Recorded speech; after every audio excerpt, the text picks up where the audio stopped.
Andhra special sweet madatha kaja பண்ணலாமா? இது பண்றதுக்கு ஒரு பவுல்ல 1.5 cups maida, 1/4 teaspoon salt, pinch baking powder இதெல்லாம் ஆட் பண்ணி மிக்ஸ் பண்ணிட்டு இதுல 2 டேபிள் ஸ்பூன் கீ ஆட் பண்ணி மிக்ஸ் பண்ணிக்கோங்க. இப்படி பிரஸ் பண்ண ஃபர்மா நிக்கிற அளவுக்கு மிக்ஸ் பண்ண அப்புறமா இதுல கொஞ்சம் கொஞ்சமா வாட்டர் ஆட் பண்ணி டோவா ரெடி பண்ணிக்கோங்க. டோவை 15 to 30 மினிட்ஸ் அப்படியே ரெஸ்ட் ஆக விட்டுருங்க.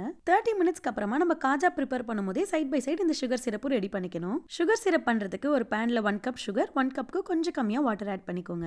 இது 5 to 6 மினிட்ஸ் பாயில் ஆனதுக்கு அப்புறமா இதுல 1/4 டீஸ்பூன் கார்டமம் பவுடர் ஆட் பண்ணிட்டு சுகர் கிறிஸ்டலைஸ் ஆகாம இருக்க 1/2 டீஸ்பூன் லெமன் ஜூஸும் ஆட் பண்ணிடுங்க. இப்போ காஜாவை ஃப்ரை பண்றதுக்கு தேவையான அளவு ஆயில் ஊற்றி வச்சுக்கோங்க. ஒர்க் ஏரியால கார்ன்ஃபிளவர் அண்ட் மைதா டஸ்ட் பண்ணிட்டு டோ ரோல் பண்ண ஸ்டார்ட் பண்ணிக்கோங்க. நல்லா தின்னா ரோல் பண்ணதுக்கு அப்புறமா எட்ஜஸை கட் பண்ணிக்கோங்க.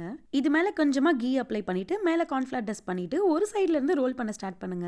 இந்த கார்ன்ஃபிளவர் அப்ளை பண்ற ப்ராசஸ்னால தான் இந்த காஜா பஃப் அப் ஆகி வரும். நல்லா கிட்ட கிட்ட வச்சு ரோல் பண்ணிக்கோங்க. எட்ஜஸ்ல கொஞ்சமா வாட்டர் அப்ளை பண்ணிட்டு சீல் பண்ணி க்ளோஸ் பண்ணிக்கோங்க. ரோல் பண்ணதுக்கு அப்புறமா எட்ஜஸை மட்டும் டிஸ்கார்ட் பண்ணிட்டு 1 inch கேப்ல பீசஸா கட் பண்ணி வச்சுக்கோங்க. இப்போ கட் பண்ணி வச்சிருக்க காஜா பீஸ் எடுத்து அதை லைட்டா ஃபிங்கர் வச்சு பிரஸ் பண்ணிட்டு லைட்டா ரோல் பண்ணிக்கோங்க. எல்லா பீசஸையும் இதே மாதிரி ரெடி பண்ணிட்டு ஆயில் சூடாகிறதுக்கு முன்னாடி ஆயில் ஆட் பண்ணிடுங்க.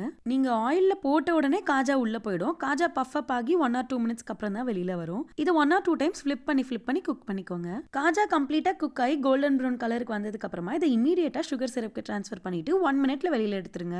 அவ்வளவுதான், வெளியில கிறிஸ்பியாவும் உள்ள ஜூசியாவும் இந்த மடத்த காஜா ரெடி.